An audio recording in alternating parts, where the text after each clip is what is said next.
And even as President William Ruto is making his address, so that is at the Qatar Center, of course, where his focus or his main focus is on democratic values and anti-corruption efforts. We'll be crossing over there shortly. But for now, allow us to introduce the guest that we have this evening. Remember, the conversation is just on what this maiden visit to the United States by the president would then mean for the people of Kenya. And as earlier mentioned, we have leadership and security strategist, that is John Kinuthia, who's going to help us unpack this. The privilege we have this evening is that John has stayed in the United States. Beyond that, he's so conversant on matters leadership and security. And we also understand that one of the things that the president will be looking at is on the deployment of our very own officers to Haiti, and just what this means amidst the fact that we have seen people saying that perhaps this is not a good idea. Why is it that the government has decided to go against what most of the people would call or would ask for, or perhaps, some legal tussles that the same has experienced to proceed and deploy these officers, which is slated for this week? And so as we get to that conversation, thank you so much, Sini, for creating time to be with us. We start off with this maiden visit. Of course, we have seen President William Ruto, landing in the United States. This is pretty much historic. Yes. But then one would want to ask yourself, would it be that then we are going to get lots of significance out of this? But then again, looking at the fact that the United States is headed for an election that is come November, which is likely to take, different sides. If we're told the Republicans are going to carry the day, what would this mean? Would this visit then would be shadowed by that aspect of the election? That's a brilliant question. So actually, it's a little bit of both. The first aspect that you mentioned is what can come out of it. This is where the strategic positioning by the president and the team that he is with, including the business people and other ambassadors of both geopolitics as well as commerce. It depends on how they position it. You can be given a seat at the table. This is a very rare seat at the table. This is only the third time that a Kenyan president is having a state visit in the US. The last one by a Kenyan president was in 2003 by President Mwai Kibaki.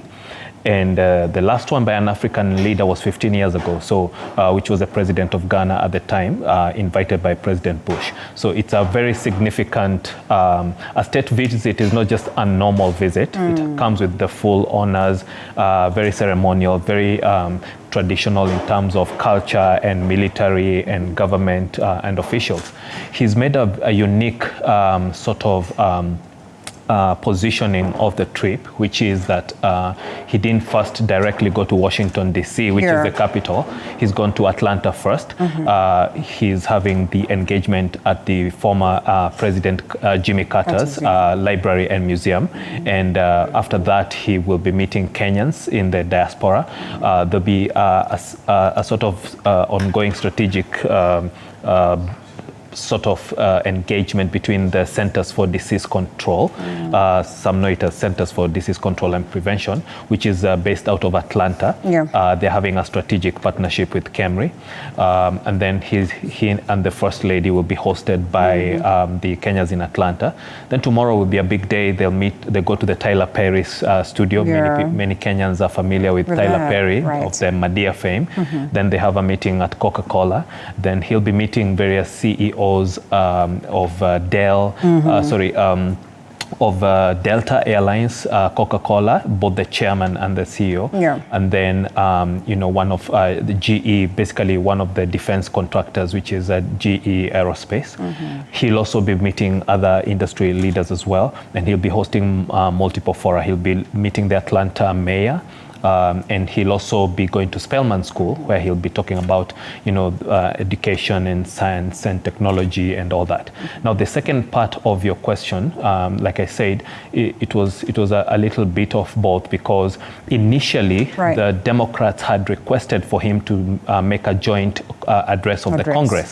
That's usually a very big deal, and most leaders who will usually have a state visit will usually be accorded that. But like you pointed out, because of the current election year politics, the Republican Speaker of the National Assembly there, equivalent of the National Assembly, which is the U.S. House of Representatives, together with the Senate, they're jointly called Congress, Mike Johnson is the current speaker. He actually rejected that request for the president to address a joint session of the Congress. Are you convinced by, of course, what he gave as reason for rejecting this, vis-a-vis what it is that has been, perpetuated out here?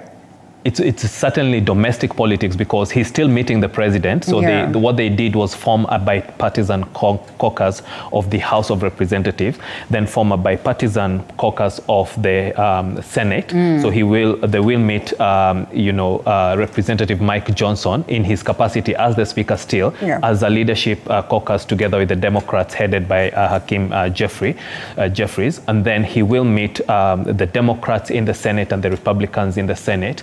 And it's rare that those two come together. He'll also have other sort of bipartisan engagement. So to answer your question directly, it is more of domestic politics at play rather than Kenya meriting that kind of, because certainly when you have a state visit, you certainly do merit that kind of honor and very rare engagement. And therefore, when you hear the people, alleging that perhaps there's some emails that were sent, to show some element of discomfort perhaps, or questioning as to whether it would be proper for the president then to make that address to Congress, does it then make so much sense now that we have this official visit that has received the blessings across, whether local politics is at play in America or not? Are you referring to emails in the U.S. or the ones sent by local leaders regarding the deployment in Haiti? No, not the deployment in Haiti. There was some bit of allegations, and I think that was based on most of the people who were just alleging that perhaps there's been a lot of emails that have been sent to the Congress, to even from Kenyans themselves, perhaps saying that, well, they really do not have that confidence to have President William Ruto then make that very important address. Those usually are always sent all the time because every country has their own domestic issues and politics, and people do take advantage of that.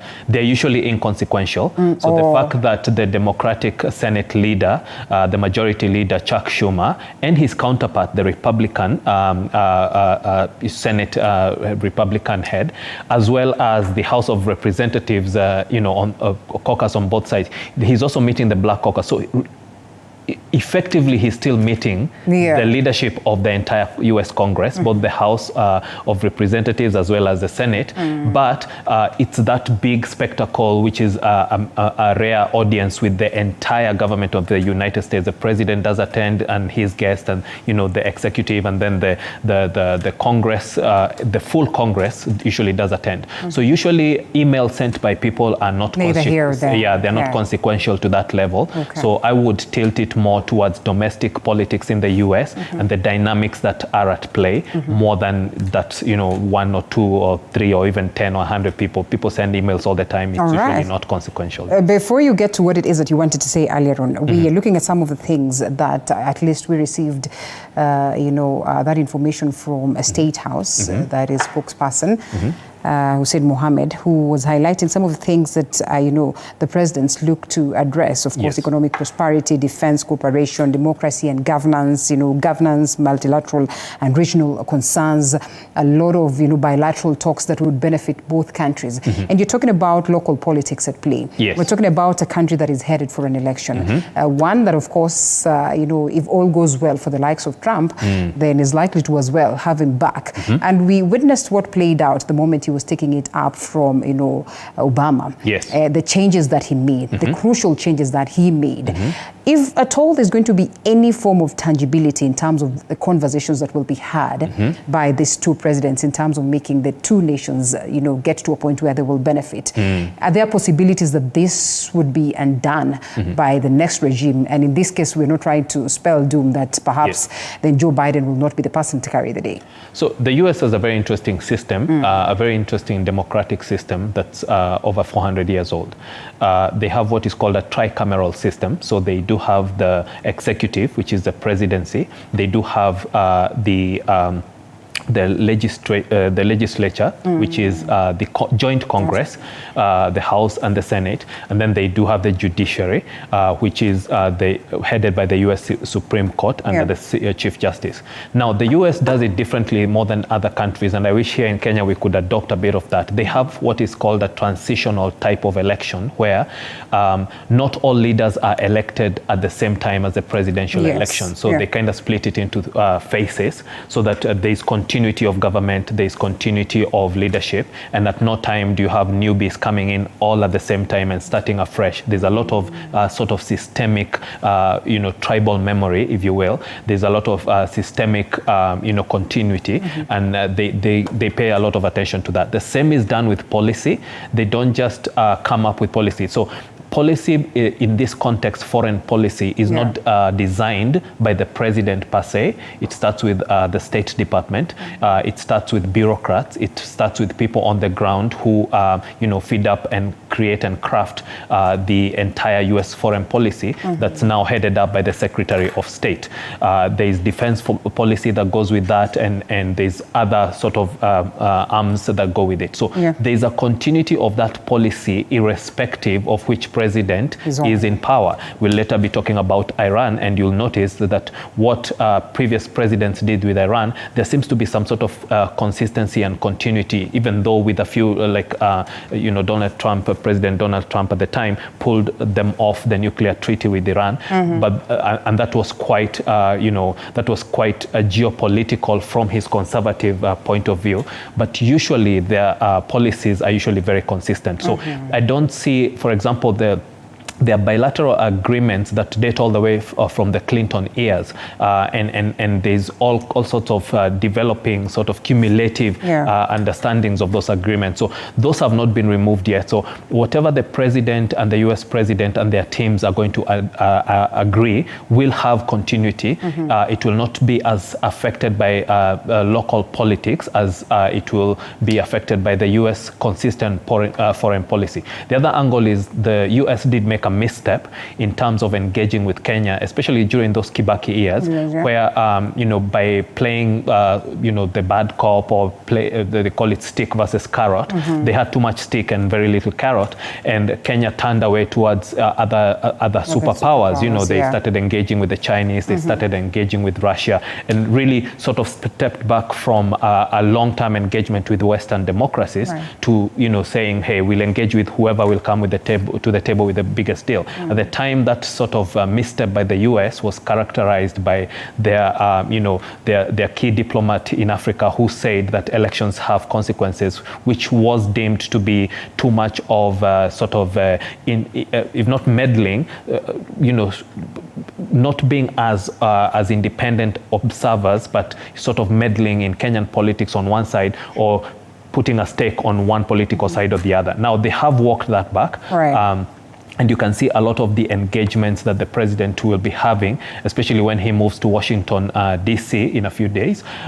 They will be geared towards that sort of, reestablishing those connections. There's a lot of business angle to it. There's a lot of agreements to it. There's a lot of climate-related new bilateral agreements that will be agreed. There's a lot in terms of geopolitics, in terms of economics, in terms of trade, in terms of education, and all that. So, in my opinion, knowing how local politics play there and how they play here, and then the international sort of divergence between the two, whatever agreements will be made will likely survive irrespective of which president will be the next U.S. president. And the last point is that the U.S. bureaucracy is very deep and very sort of broad and very well entrenched into the system of government, so that they don't change just because they have a new president. And that's why people got surprised when President Obama, got into power, and a lot of things people expected to go differently did not. He continued the U.S. policy. He said to have bombed more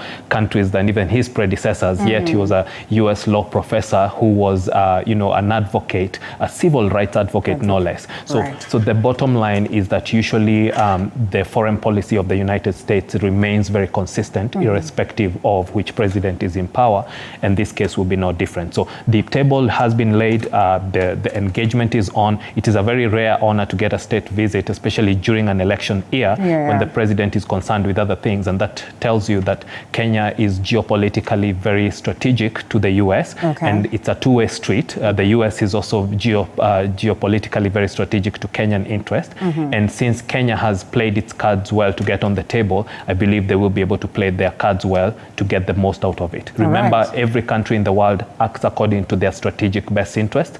Do not be deceived to think that the US is just having an amorous relationship with Kenya for no reason. And I mean, I wanted to ask that, even as we perhaps would pick your argument to say that perhaps in the event that then Joe Biden carries the day, the same would suffice. But away from that, then one would want to ask, are we becoming an NGO sort of country in the sense that, you know, we are constantly waiting on donor funding and everything? And would it be a mistake, or would we be mistaken to argue that perhaps then this visit would as well come in to consolidate what some of the institutions like IMF and World Bank then are working or are doing in the country? By all means. The Bretton Woods institution, which is how they are known, the IMF, the World Bank, and all these other global sort of institutions, have not been known to always act in the strategic best interest of the country that they are offering aid, so-called aid to.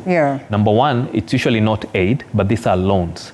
And if you study them very well, you'll notice they are loans that are issued at usurious rates, whereby Kenya will be struggling for a long time to pay not just the principal amount that is loaned, but also the interest on that loan. So some people go as far as saying it's a way of neocolonialism. So that's one way to look at it. Now, the second way, which is kind of to your question, is that Kenya, unfortunately, has become too dependent on aid. That is why we have a lot of foreign debt. That is why the shilling has had a very traumatic run, especially since this particular presidency came into effect. That is why the economy has been struggling to a large extent. Kenya went as far as borrowing not just internationally, but also domestically. Now, with this kind of strategic engagement, this would be an opportunity for Kenya to sort of very deftly and very aptly and very strategically maneuver itself out of some of this sort of what I would call predatory lending. So Kenya, because it has the ears of the West in this regard, because they are being given a seat at the table with the greatest honors possible, save for domestic political gymnastics, Kenya has the opportunity. Now that the West has its microscope on it, especially the United States of America, they have the opportunity to negotiate as equals. Equals not so much in political power or military power, but because strategically you can tell the United States is interested in Kenya as a focal point or a focus point for their geopolitics in Africa, for their economic future. You see them lining up major CEOs at the top of the food chain to meet with the Kenyan president. You notice a lot of engagement that are very unique, even the creative industry, the academic industry, all kinds of very, very focused and very deliberate engagements.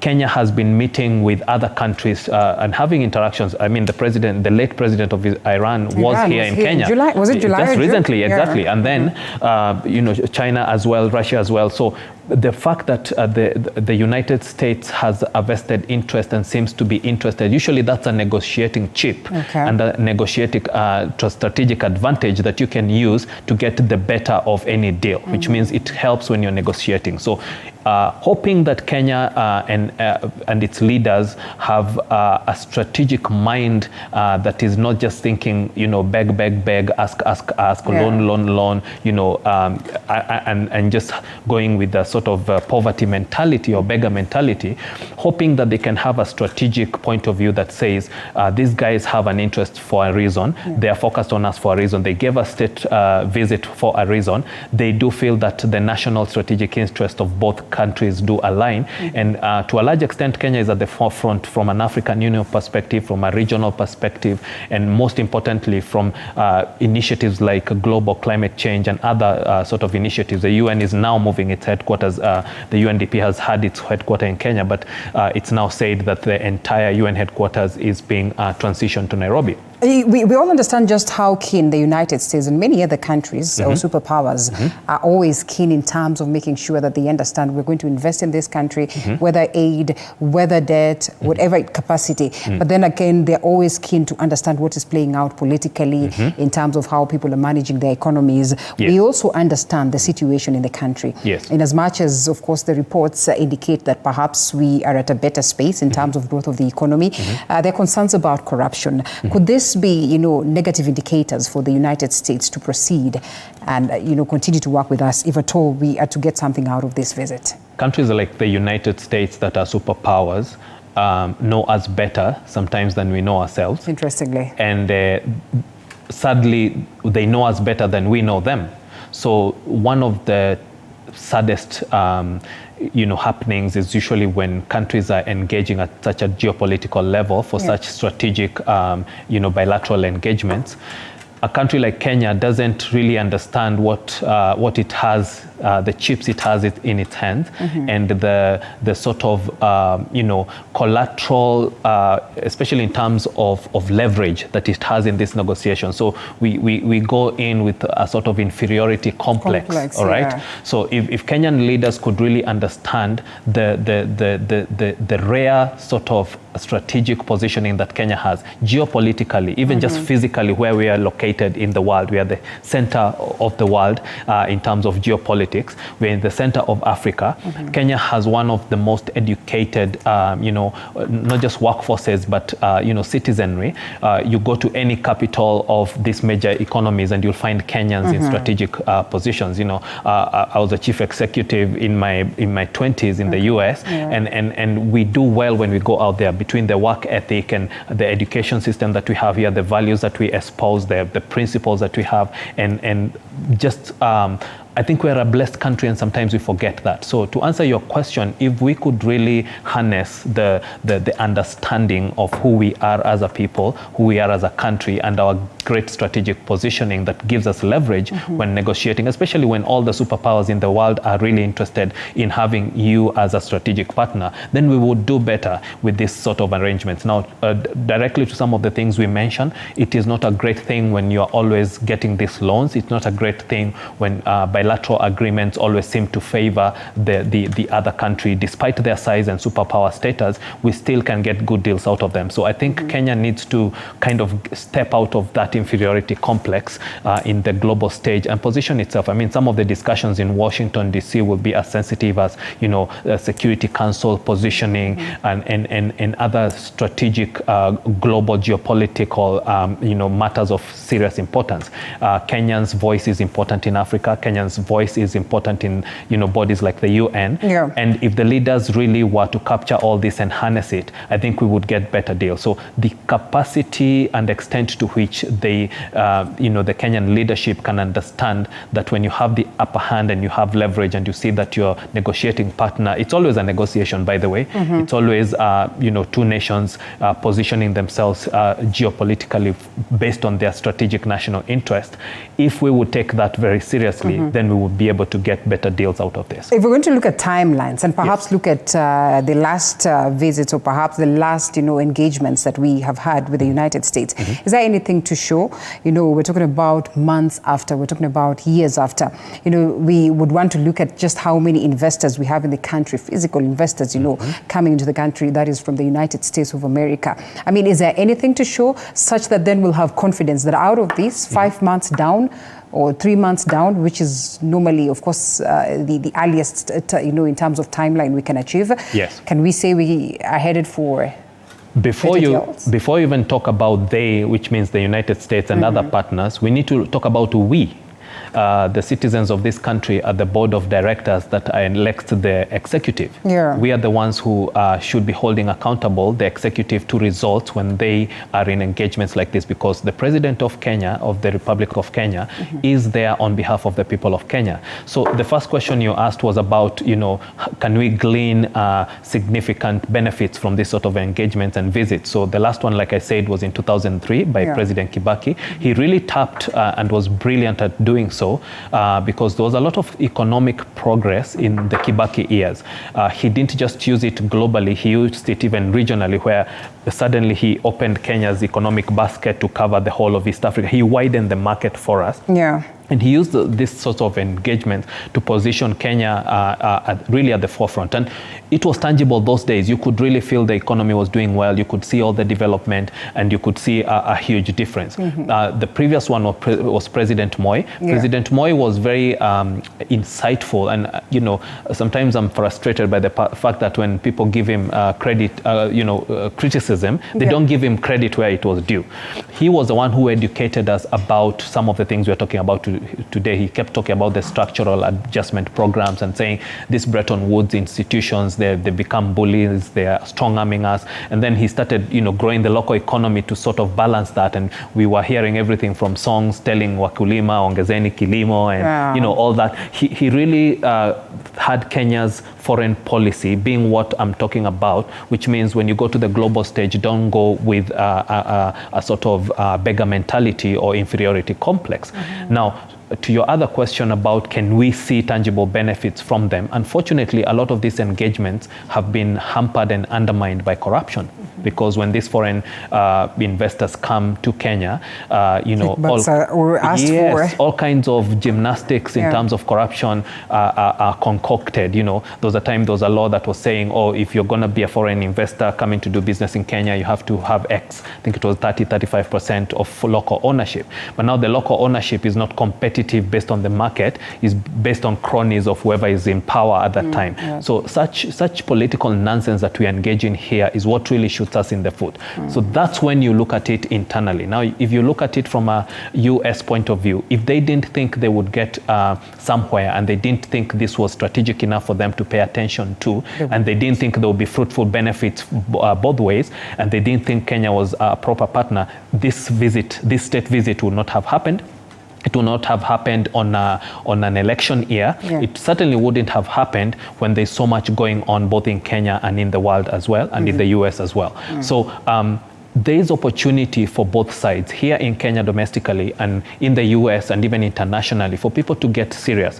One of the frustrations with the superpowers like the United States is they also don't seem to believe they can compete in the marketplace without strong-arming people. Yeah. So you'll have also a lot of that sort of unfair, sort of imbalanced trade. There was the AGOA and other sort of agreements that you felt were lopsided towards them. I mean, if you're the superpower of the world and you're such a huge economy and a huge democracy and you're competent and you feel strong with your systems and everything, why do you have to sort of strong arm and use funny tactics on a country like Kenya? Yeah. Why not come and compete in the marketplace? Like, business happens in the private sector every day that is successful. So unfortunately, whereas our weakness is corruption and what goes with it, their weakness is some of this unfair sort of strong arming and funny games they engage in at the back, trying to gain an unfair advantage and sort of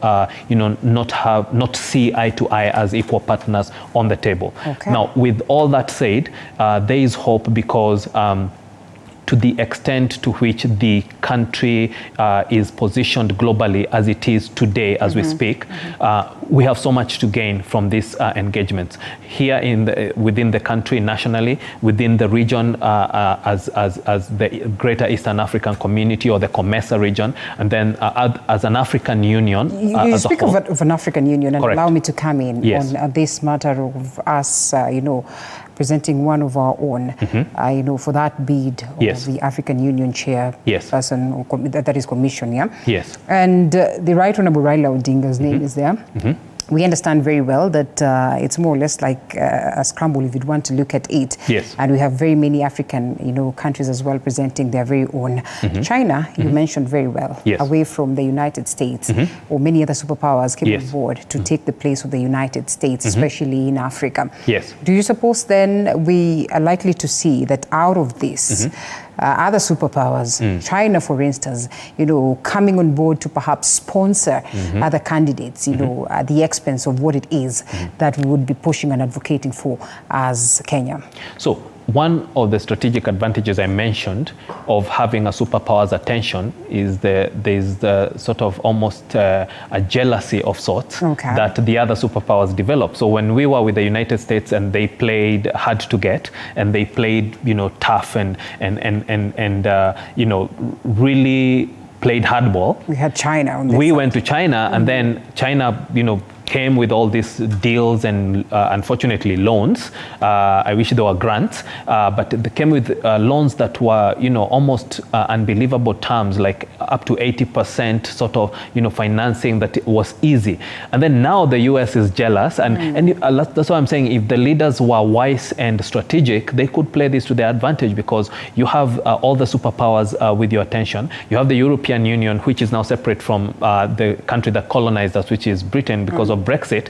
So you have a lot of Western powers interested in engaging with you. You have a seat at the table with all of them. And now the US has elevated Kenya to a point where we are getting state visits on an election year with a lot of goodies on the table. So certainly what I foresee is countries like China now coming to balance that, just like the reverse happened. Is unfortunately it's like one of those jealousies that happens in some relationships. So where, somebody leaves this person and then this person just goes and prospers, and then they see, they have, somebody else, and I need to get back into the game. It's kind of that sort of natural human need to feel like there's a vacuum here. This person stepped in, I need to go there and outdo them. And now when they are outdoing each other, we would be having those chips to play at the table. Do we have leaders? Do we have leaders that are capable of playing that card and playing it right? We have seen the Musalia Mudavadi as accompanied the president, majority leader Kimani Ichung'wah as well. And I mean, basically those ones that have gone and even the ones that are left behind, are they capable of negotiating this? So one of the things I said earlier, even as we talk about our international partners and how they perceive us, we really need to look at ourselves in the mirror, because one of Kenya's biggest, Achilles heel is corruption. The second one is tribal politics. We should have matured as a democracy now to be issue-based in terms of our politics, so that instead of, this, typical nonsense we have, people from this corner, people from that corner, instead of looking at all of us as Kenyans and knowing we are a nation, and then electing our leaders out of competence, out of their capabilities, out of their abilities, out of their experience, out of their wisdom, out of merit. So had Kenya been a country where all the leaders that are on the table were elected by merit based on issues, then your answer would be 100%. We would have leaders that are capable. So I would take it back to the electorate and ask them, what kind of leaders are you electing? How are you electing them? Does somebody come and bribe you and buy your soul with, some unga and a few shillings and, get the youth from your area? The young people really have to think hard about how they get used in this process, because we are the majority in this country. And had we been as serious as the Wazes, sorry to call them that, and, some of the leaders in the country are over 80 years old. And we are saying, had the youth being serious about this process of electing leadership, we would have the best of the best. And Kenya has so many competent leaders. Kenya has so many so many Kenyans have been heads of these global bodies out of merit and sheer competence. So the answer to your question is, the day Kenya transitions from tribal politics, from petty politics, from some of these factional politics based on region and religion and tribe and all that, to business sort of minded, to more serious business of conducting the governance of this country based on the merits, based on issues, so that we have an issue-based politics, then that will be the game changer, because the people we'll have at the front will be a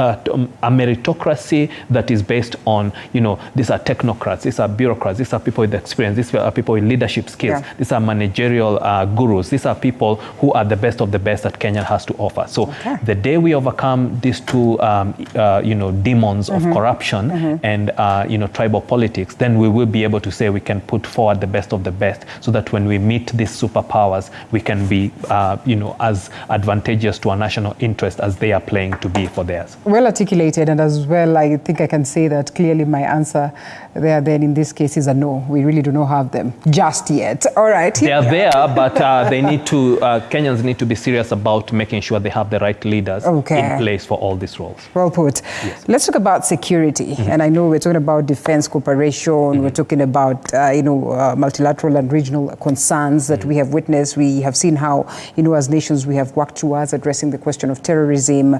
Of course, looking at the warning signs most of the times that are accorded to make sure that everybody is, taking care. And of course, they are keen to ensure that they deal with these cases of insecurities. Haiti. And I know this is a conversation that we've had as a country for the longest time. Yes.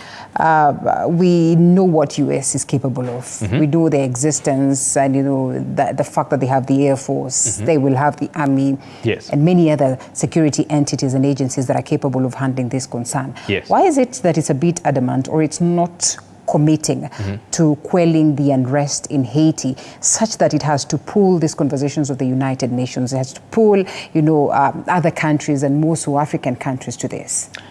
The only way to understand the present is to look at history. And once you do that, then you can put your best foot forward for the future. Many people don't understand the United States is actually a former colonizer of Haiti. A lot of the Haiti today, sadly, is regarded by most as a failed state. Number two, we talk of corruption in Kenya. In Haiti, it's not just the mother of all corruption, it's like the great-grandmother and all the aunties of all corruption in the world. They actually have ranked #1 in terms of corruption for many, many years. But a lot of the wars that have been visited on Haiti, unfortunately, are due to superpowers like the United States interfering in the internal affairs of the country, so that despite being one of the oldest and one of the best positioned, actually Haiti was among the first democracies in the Caribbean and goes back decades, not just decades but centuries, but their first democratically elected president was the priest, Jean-Claude, I believe he was Aristide, or Jean-Baptiste. He was removed from power. And the United States, unfortunately, has been very complicit in undermining Haiti as a country for their own strategic interest. Haiti, if you look at the basics, is not a place that should be struggling the way it is. Unfortunately, that colonial history, unfortunately, it was formed around those days when the slaves from Africa were being taken to sugar plantations there. And there were all kinds of, battles with the French. That's why it's a French-speaking country, and their second language is sort of a Haitian Creole, which is just another form of French.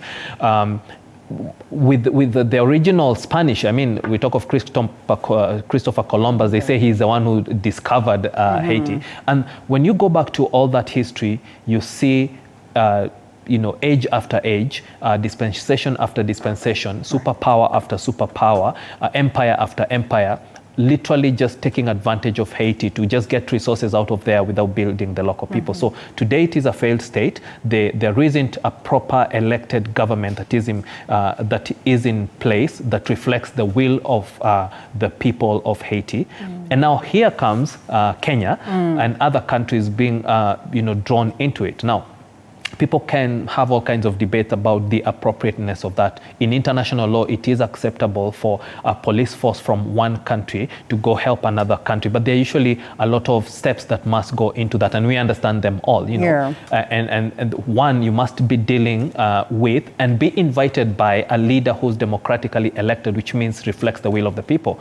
It is said that a lot of the people of Haiti are opposed. Yes, they are opposed to the Kenyan police force going to oversee their security. At the same time, a lot of Kenyans are also opposed to the Haitian. So you wonder if the citizens of both countries don't want, why are we forcing and I'm actually, that would be my next question. Yes. What really has forced Kenya to disregard all this talk of court orders, cries and hues from the locals or perhaps from their citizens, and you want to ask yourself, could it be, factual that then these allegations of money exchanging hands are at play, or what exactly could be the underlying factor? Remember when we talked about international engagement, we said one of Kenya's weaknesses is we're a beggar country. We like, and sometimes we saw the other day a president in one of the African countries, actually Rwanda, rejecting free helicopters that were given to him on the basis they are not safe, on a safety basis.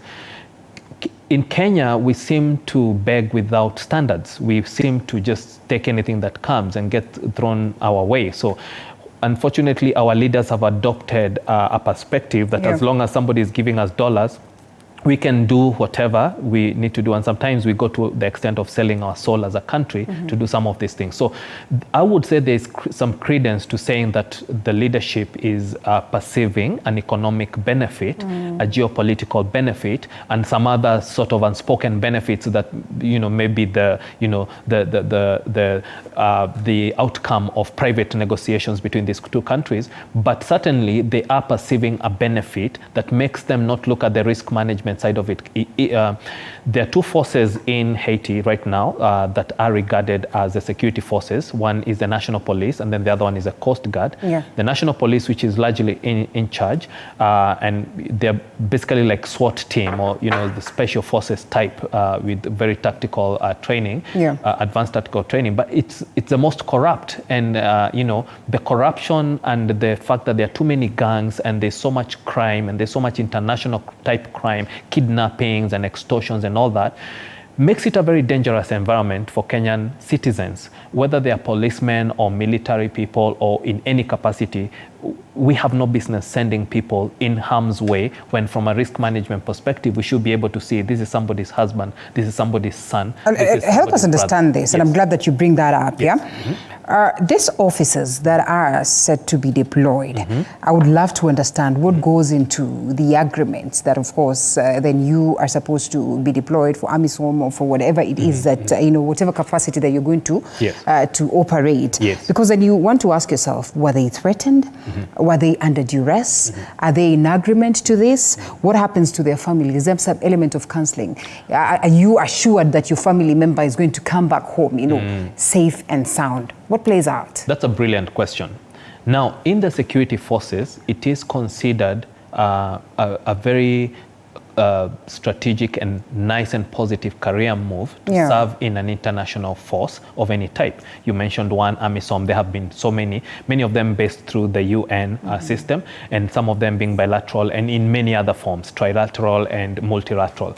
So from a soldier's perspective, if you're in the military, from a policeman's perspective, if you're in the National Police Service, it is considered a great honor to go and serve your country abroad. You get a lot of extra training. You get to serve with troops and security forces and discipline forces from other countries, which gives you a great strategic edge. It is great on your CV, and most of them usually have an upward trajectory in their security, military, police career. They do become senior officers upon their return. Now, this usually is where in a very controlled environment, safety is guaranteed. So the UN has its own systems for guaranteeing safety. These global powers do have their own systems. But in a situation like Haiti, where there's a failed state, number one. Number two, the citizens are not as welcoming to the force that is being, in fact, it's being seen as a colonial type move, because behind the puppet master is deemed to be the United States of America, who is the former, it's like Britain sponsoring troops from Haiti to come to Kenya and police our streets. The fact that there is such a high level of corruption and international crime going on also means that between the citizens, any person who's served in a military capacity will always talk to you. It's not just the straight military objectives and operations, but you need to win the hearts and minds of the people, because if the hearts and minds of the people are not with you, they will actually not only undermine your efforts, they'll cooperate with whoever is your enemy at the time. Yeah. So having a people that whose hearts and minds are not set on Kenyan troops setting ground on their soil, having a very corrupt police force, having a very corrupt system of gangs that are just controlling the failed state, having a failed state in the first place without checks and balances and the usual systems that would guarantee safety. Yeah. From a leadership and security point of view, it is unfortunately a risky move to have Kenyan police going to Haiti. That doesn't mean the mission cannot be successful. Kenyan security agencies, for the longest time, from the days of CID and the special branch all the way to today, we are regarded very highly internationally in terms in security circles, in terms of competence, in terms of professionalism, in terms of balance, in terms of objectivity. So there is nothing to suggest that given a fair playing field, the Kenyan police units that are being sent there will be very successful. They will and can be very successful. The question is it a balanced engagement? Is it a fair ground? Is it a controlled environment? Is it an environment where the citizens of this country have genuinely requested us to help? Is it what the law requires, that we were invited in and there was reciprocal arrangements from a security perspective between the two countries? Okay. Is it a situation where we can actually make a difference? So if the police force is corrupt, if the citizenry is against us, if there's all these marauding gangs all over the place, if it is a failed state, if the economics, a lot of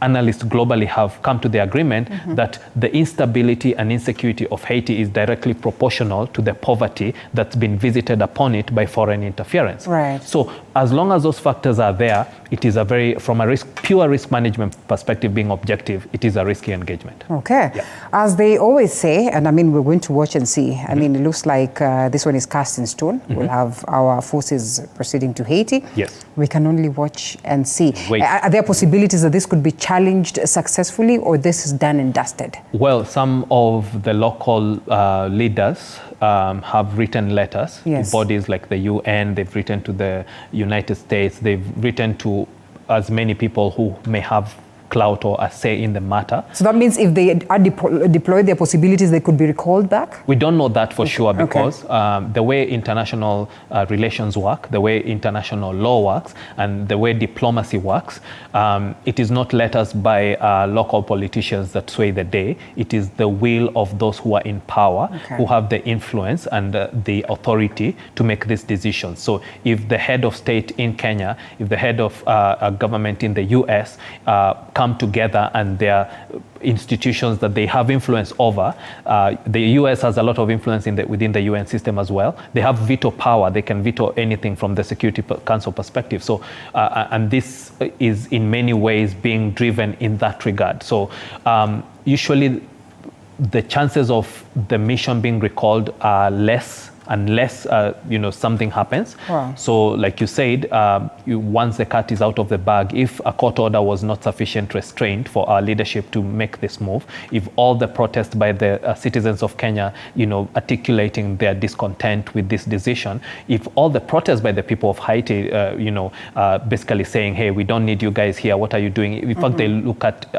as the Kenyan forces as foreign sort of intruders, interfering in their national matters, despite the unfortunate state of their country as a failed state. So the likely outcome is that the forces will go there, then rubber will meet the road, reality will hit the ground, and only what happens on the ground once they are there can be a major sort of impact, because Kenya has a common sort of democratic thread with the US that public opinion does matter. So if unfortunately, God forbid, the worst happens there, and it seems like this is a failing mission, the plug will have to be pulled. You're talking about public opinion, public interest, rule of law, the constitution and what it dictates. Do you suppose the grounds that have been placed on the table were sufficient enough to perhaps stop the government from deploying?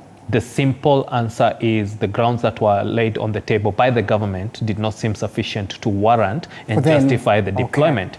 On the flip side, the sort of strategic bilateral interest between the two countries that seemed to be driving this seemed to be such a force that the leaders were willing to compromise that public opinion, judicial opinion, international law perspective, diplomatic perspective, international relations perspective. All these have been shoved to the side, and the fact that the citizens of both countries seem to be opposed to it. That tells you whatever is driving this from a leadership point of view on both countries' end is so motivating to them that they're willing to risk the public opinions of their countries and whatever risk that our fellow brothers and sisters face when they go to on the ground. The best we can do is, as a citizen, and again, it comes back to the citizen. When you as a board of directors elect the executives to be in power in your country, then you have handed over your power and your say and your authority and your democratic sovereignty to them, trusting their best decisions. Whether those decisions are good or bad, you're stuck with them. So instead of complaining every time about our leaders, next time we should be a bit serious and not take unga from them when we're electing leaders. But once the leaders are in place, we all should support the leadership, and whether we feel they're making the right decision or the wrong decisions. The decision has been made, the judgment call was made, the risk management profile was assessed, and the leadership of the country, the leadership of the disciplined forces, there's the National Police Service, they have their IG, he made the judgment call, and others who are involved, that judgment call, once it's made, now the rubber will meet the road. The reality will, Kenyans like saying vitu kwa ground in different.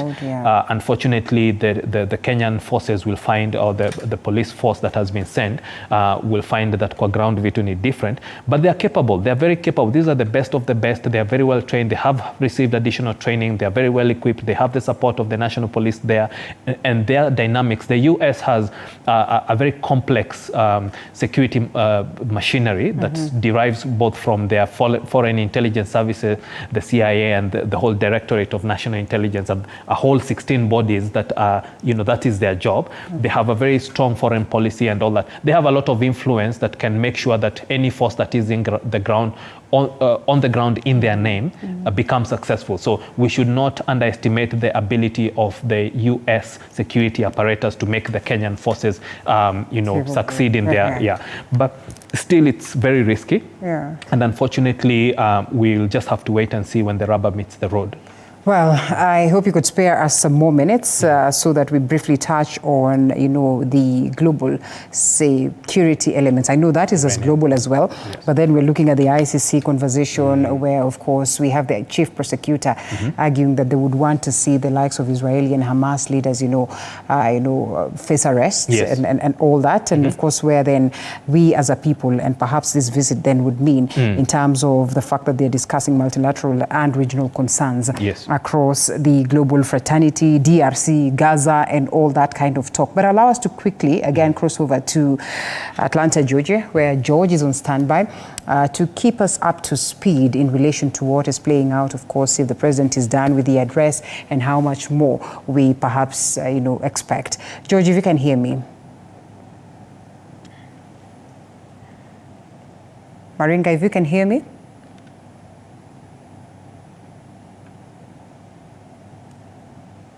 George?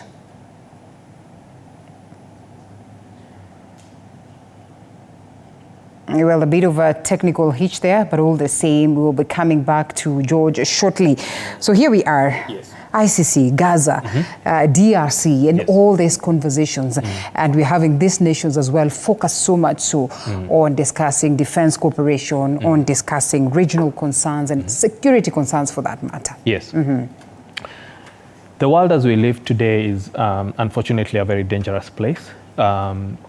Again, like I said, it's hard and it's unadvisable to discuss geopolitics and even security type global events without looking at history. So the first significant thing that happened over the weekend was the crash of the aircraft that was carrying the Iranian president. There are a lot of factors that go into that, and sometimes people don't look into the past to understand what really happened.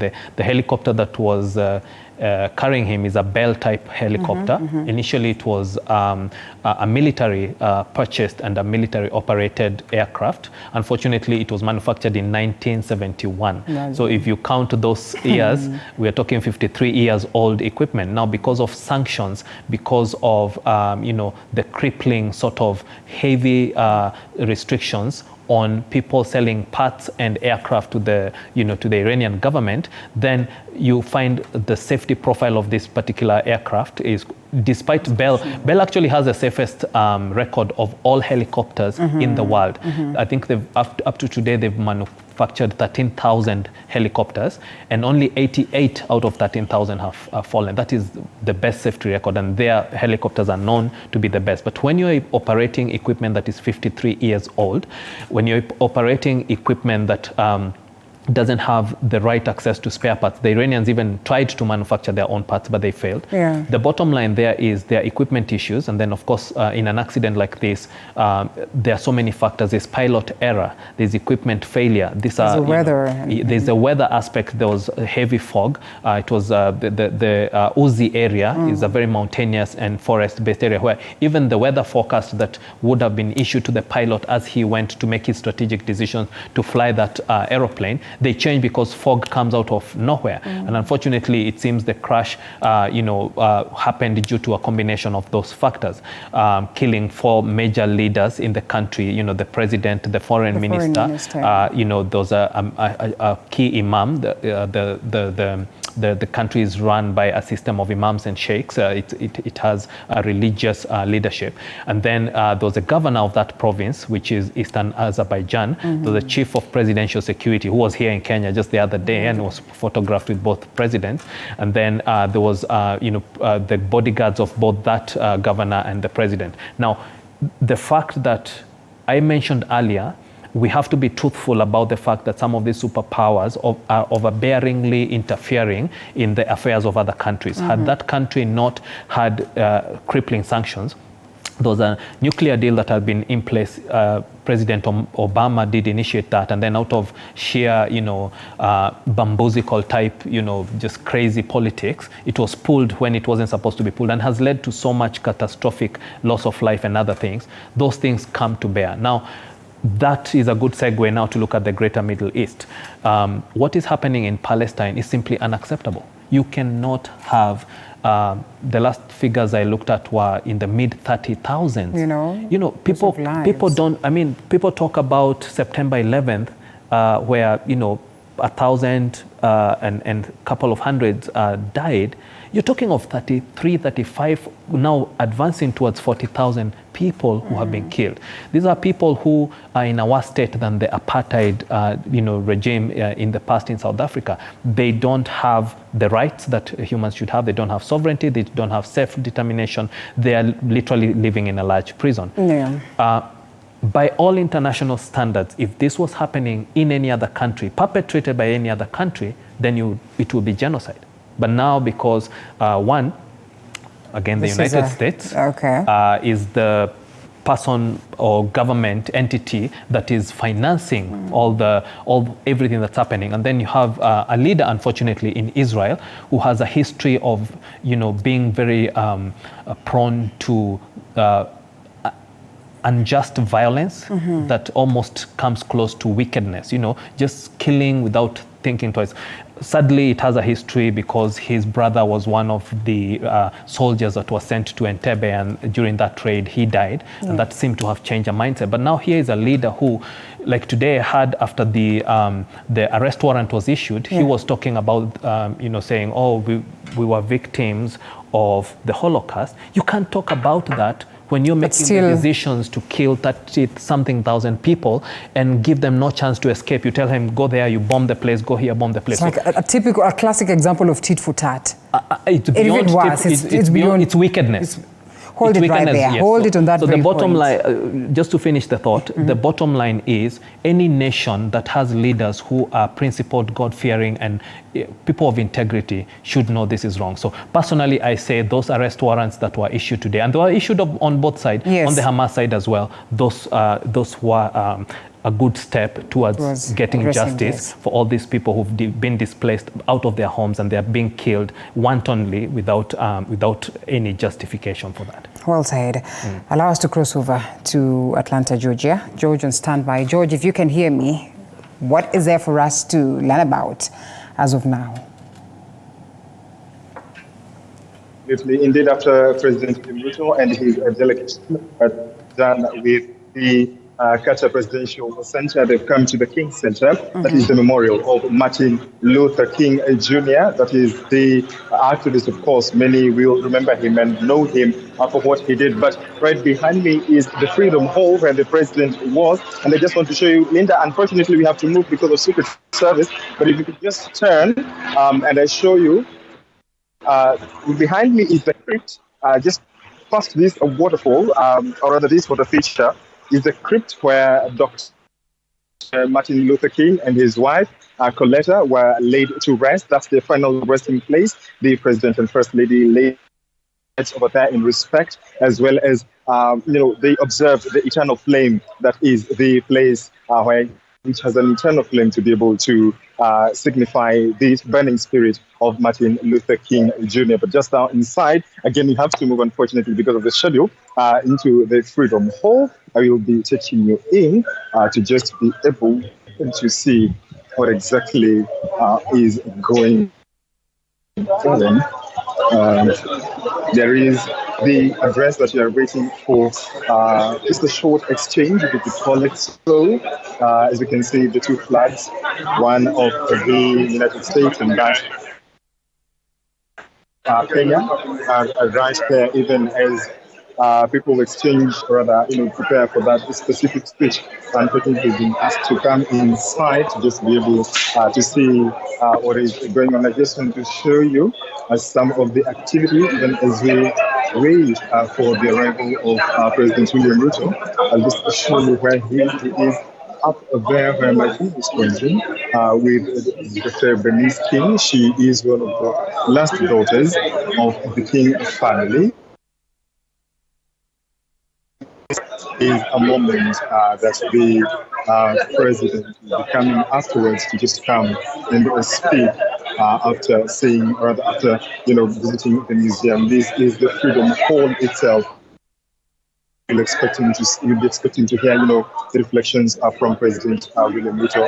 And after this, another engagement will be following shortly to be able to,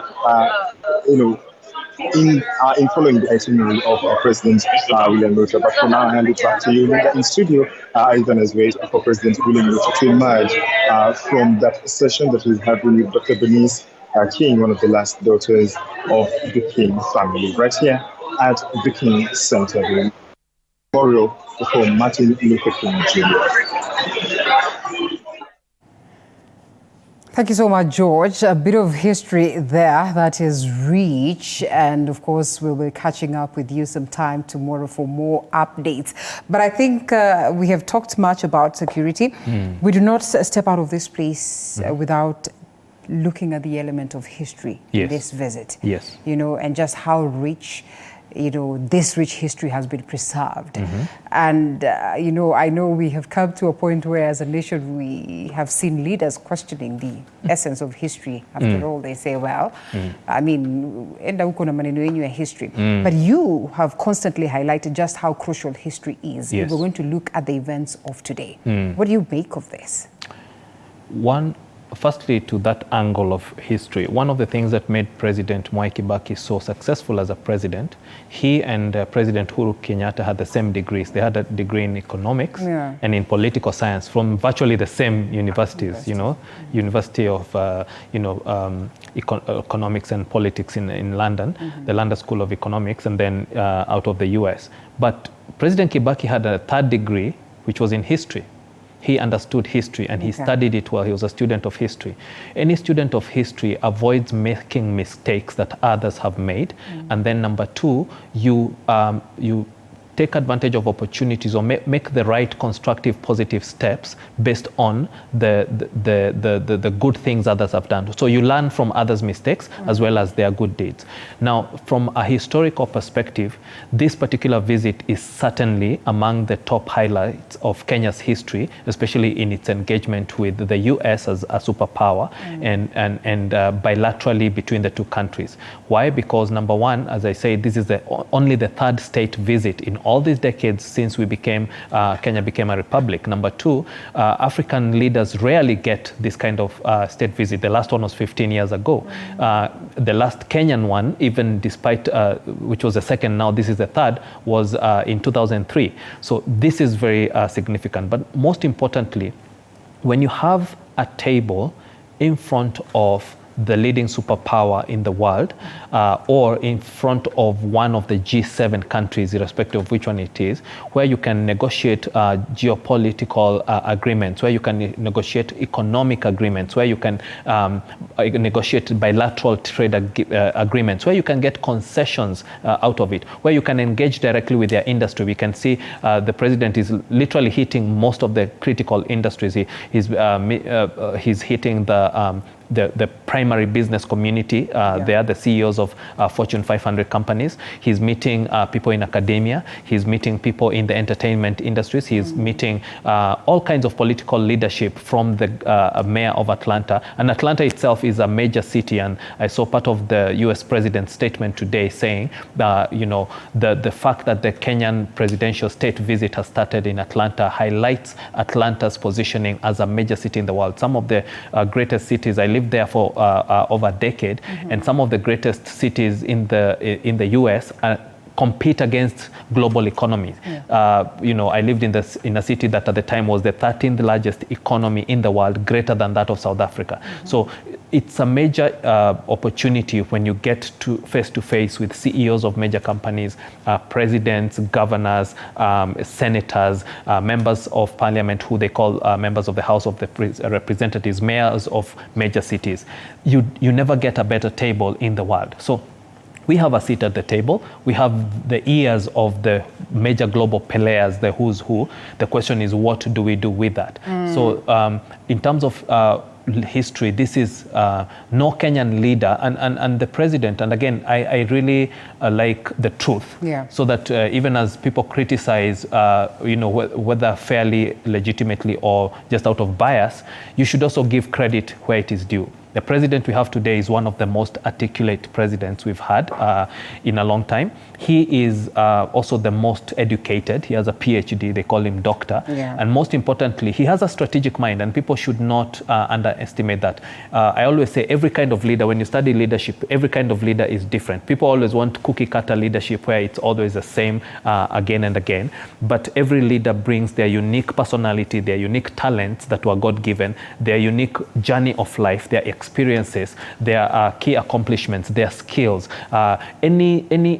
Anything they bring to the table is reflected in their leadership, in their strategic engagements with other leaders, and most importantly, in foreign policy, where we have engagements with other countries. So we have a great opportunity, and I personally think a lot of good will come from this particular visit. Like I say, the US is not an emotional system when they engage with other countries. They have a system of bureaucracies and a systems of checks and balances that ensures that, to a large extent, visits like this don't get all upended when the next president comes in. So irrespective of who's the next US president, Kenya stands to gain if we are smart, if we are wise, if we are strategic about how we go about really capitalizing on all this opportunity and a seat at the table. Remember, it's not just that, it's also global geopolitics.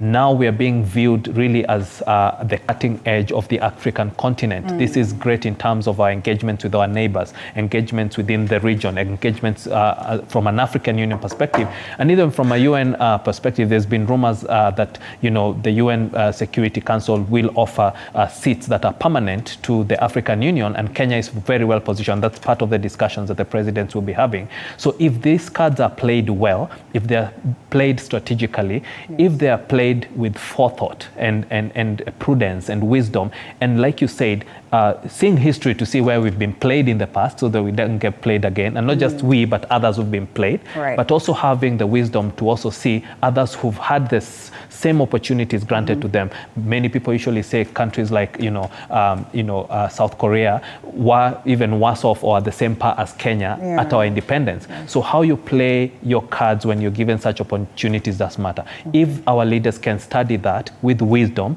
to take advantage of the opportunities and to avoid the obstacles, which is the whole, many people don't know the word strategy is a military term, comes from the Greek word strategos, which means an army general whose sole call is usually have a strategic objective, know what to take advantage of, who are your allies and how you can play that part to your advantage, and who are your enemies and what are the pitfalls and what are the obstacles in your path, and the ability to navigate those and still reach your objective is what strategy is all about. As the song would say, you've got to know when to hold on, when to walk away. Thank you. When to, and all that, when to count your money. And when to run. And when to run. Yes. I know that we also say in Swahili that mgeni njoo, mwenyeji apone. Yes. But this is not your usual mgeni. That is for Kenyans in diaspora, not in diaspora, but in the United States. Yes. What does this mean for them? When I lived in the US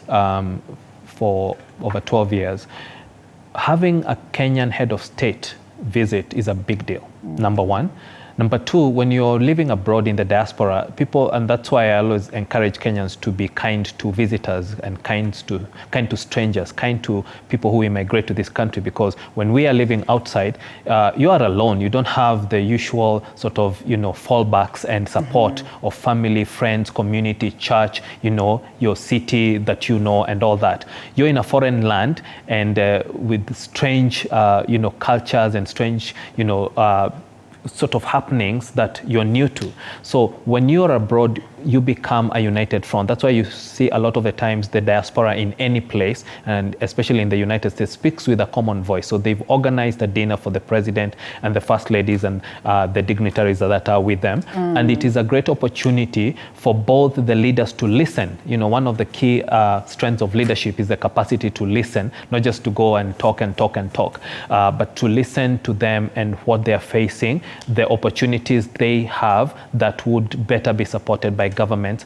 the difficulties of administrative things like getting a passport and just basics, voting when you're abroad and all that. But most importantly, it means a lot to the Kenyan community, because when the president is abroad, you'll be surprised. I met a lot of, leaders and celebrities and all that when they're abroad. The systems of protocols and normal checks and balances and bureaucracies are not there. You can go and hug him and take a selfie and crack some jokes and talk some sheng and do all that, So for them, it's a unique opportunity to engage one-on-one, not just with the president, but the Kenyan leadership. I noticed that the U.S. ambassador to Kenya, Meg Whitman, is actually there. She was actually among the receiving parties of U.S. dignitaries who received him, the president on that side.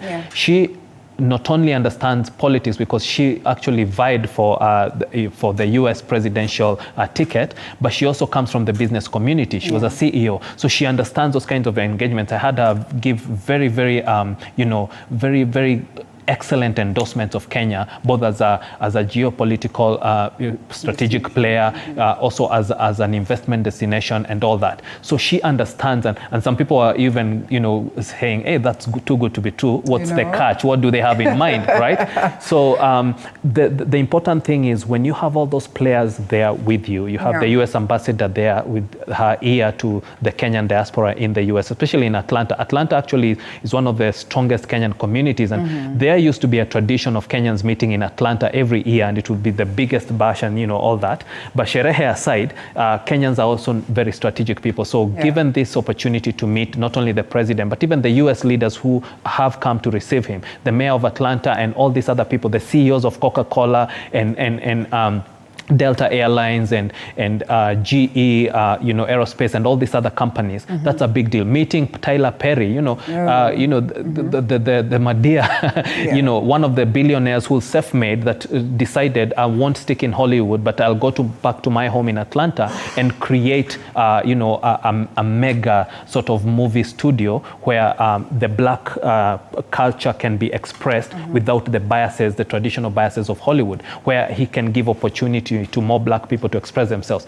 That kind of a person with that kind of mentality and mindset and a business acumen, engaging with Kenyan leaders in the presence of diaspora, like I'm saying, this opportunity, no matter how people look at it from whatever angle, there's so much that can come out of it as long as wisdom prevails and people have the foresight and the ability to be strategic and not just think about today and eat a happy meal and get all, happy, but look at the future and see how they can position Kenya in its best interest. Okay, we are coming to a close. We have a minute or thereabout for you to give us your parting shot. But also, on the table, there's a side plate, there's a main plate and everything. And on the menu, we are perhaps clear on what the presidents are going to talk about. Are there chances that something that is on the side plate can be slid in for the betterment of course, this and enriching the conversation? Absolutely. They usually say, if you're not part of the agenda, no, you're part of the menu. You're there to be eaten.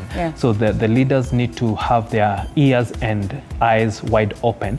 Most of the time when nations get to negotiate strategically at a geopolitical level, whether it's bilateral or trilateral or multilateral or in whatever forum, they have cards they haven't shown you before that they have in their sleeves that they'll place on the table as you negotiate. So the Kenyan leadership needs to be awake to those. They need to be aware of those. The military calls it situational awareness, in knowing 360 degrees what you're dealing with so that they can get the best out of that situation. Sometimes you lose in business or government to government transactions like these negotiations because the other party is too strong, they come with an upper hand, they have the leverage, and again you go in with sort of an inferiority complex. But if we go in with a level mind that is wise and very strategic, we can certainly have opportunities where we can see this works for our benefit and also push back on some of those things where the US would have an upper hand and take us to Haiti and other things that we don't really want to do.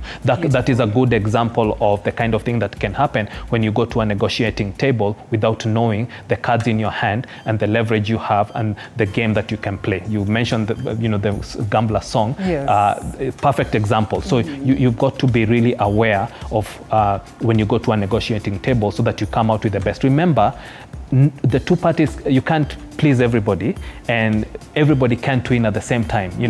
Something's gonna give and somebody's gonna prevail in this one. So you lose one, you get another. You lose here, you get. So it's strategic negotiation, tactical as well as strategic. They have to make the best out of it so that when they come back home, the Kenyan citizen will be much better off for this state visit having happened.